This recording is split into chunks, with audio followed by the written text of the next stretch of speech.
Hello, my friends. This is The Art of Prepping. I hope everyone's good. In this video, I just want to talk for a few minutes about survival endurance. It's a very interesting topic. I'm sure I'm not going to be able to cover the whole gamut here, and feel free to leave comments on anything that I've left out. But I did put together just a short outline, some talking points, so I'll be bouncing around between those. But I just want to say a few things before I really get into this. And that is, there's a lot of prepper channels that will say things like, the mind is the number one survival tool. Yeah, I agree. It's good to have a working mind if you are dealing with problems. But it seems like very few people talk about how to cultivate a mindset of survival. And I hear a lot of people just act like, everybody's brains are just optimized all the time. And it's just so not true. Most people I know do not have a survival mindset. Most people I know do not have the ability to endure great hardship. Most people are fragile, that are walking around. And I don't think that's really just my opinion. I think that's mostly just fact. I look around and there's just people that are barely functioning. And then, of course, you do sometimes see people that are not functioning. And sometimes those are those people who live on the streets. But not always. There's some people that look like sometimes they're functional, but then they're not really functional at other times. You probably get what I'm saying.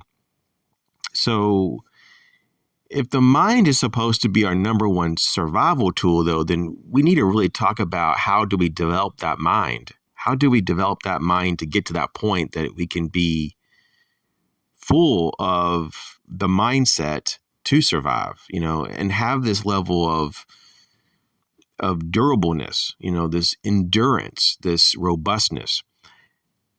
And I think it's just not really an easy topic just to kind of spit out. It's not like I can give you a few words and it solves everything. But there are some things that really, I think, have a bigger play in this than others.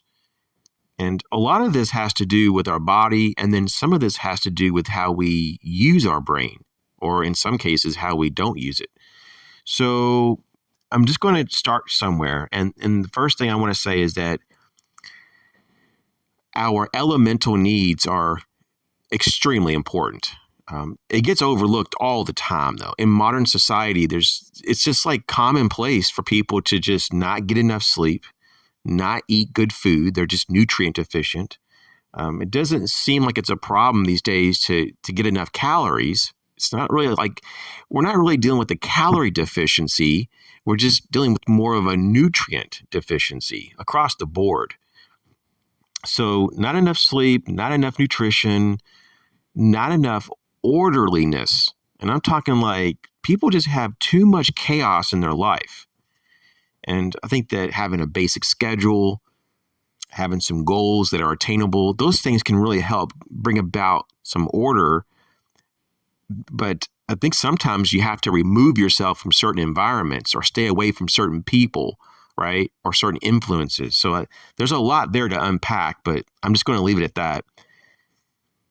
And the ability to build off of success. So often we put ourselves into situations that it's almost like the odds are against us, and like we may not succeed, and of course life is all about chance to some degree, but don't always put yourself into these situations that you're primed to fail. So when you set your goals, of course, keep them as realistic as possible. Make sure that you can at least achieve most of your goals realistically, because you want to get into a process of building on success over time. And you want to have momentum with success. And so you can build and build and build. And after years worth of that, you can build a lot of confidence, a lot of positivity and optimistic viewpoints, you can really bolster the robustness of your self-belief, or your belief in yourself, however you want to say it, and the belief and trust, even in others, not just even of yourself, because your worldview starts to change. And when you start to really pull out the fear of life and you replace it with peace, you can function so much more efficiently and effectively. And so that's what we see, though, is across the board that fear paralyzes a lot of people. And so you want to really be mindful of how you perceive the world. To me, it's kind of like two things. It's kind of like a skill that needs to be learned of how to perceive and look at the world. And it's kind of like this habit, right? You have to get into a habit of doing it. And that habit needs to be practiced and reinforced on a regular basis. The next thing I want to say, though, is physical conditioning is just unbelievably a large aspect of this whole survival endurance, in particular if we're talking about mental strength, right?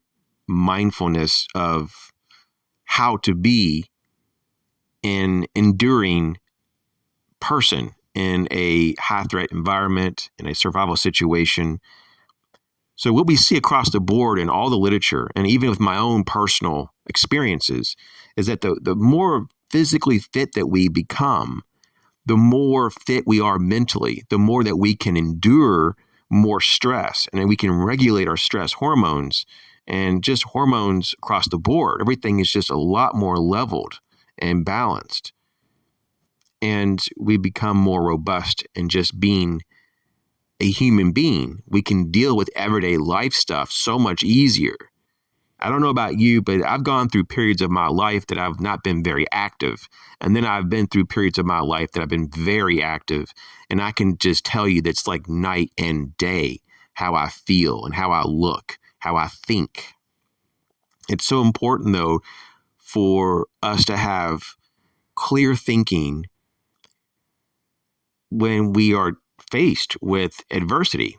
And how can you do that if you're not taking care of yourself and your body is not built up, if it's worn down? So we need to continue to condition our body. And the two things that really have helped me the most when I'm talking about actual physical conditioning is cardio.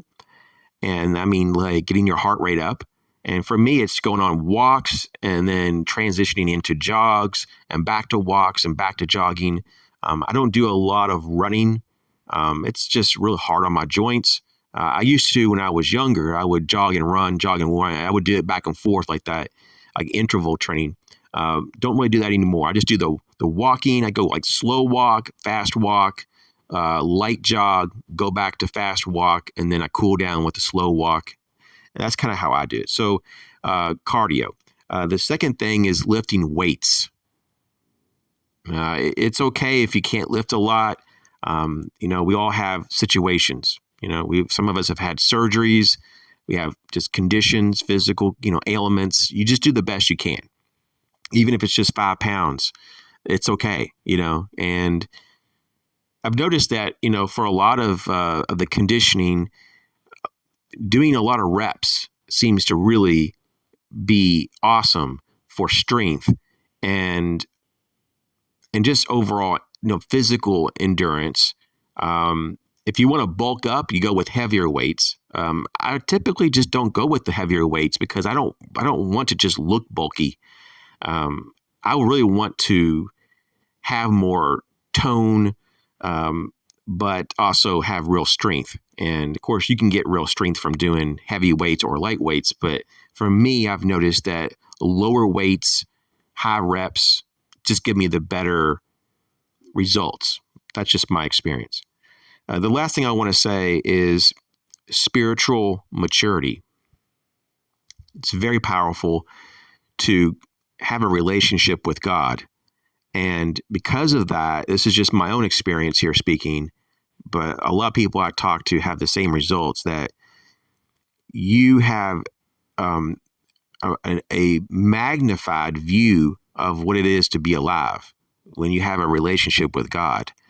And because of that, you start to notice that you have a lot more trust in the process of life. And that you see that this is all a test. And your ability to ascertain hope is there. Because you know, if you're on the side of God, then who can be against you? So you become much more hopeful. And even if you are way out of your elements and you're not able to overcome the adversity that you're in, you know that you're an eternal being and that you're going to live forever. And if you're on the side of good and you have a relationship with God, then all is good, there as well. You don't have nothing to be fearful of. So just having that hope, though, can drive you in ways that you couldn't be otherwise. So that's a really large aspect of survival endurance. Some people also like to kind of slide in various memories of their family, of friends, family and friends, and just memories of the past. And they dig down and they find things to live for. That is very powerful, especially if you have kids and you're in a situation and you want to get back to your kids. You don't want to die because you want to come back and take care of them. That'll give you a lot of motivation. Some people would say that that's part of willpower. It could be, but I think it's almost like something deeper. And you combine that with your trust and hope in God. And if you are physically conditioned, you're pretty much unstoppable. You can get through a lot. You can really weather a lot. Humans are overall fragile beings in the big picture, but we can sure put up a fight. And so just a few things to think about here.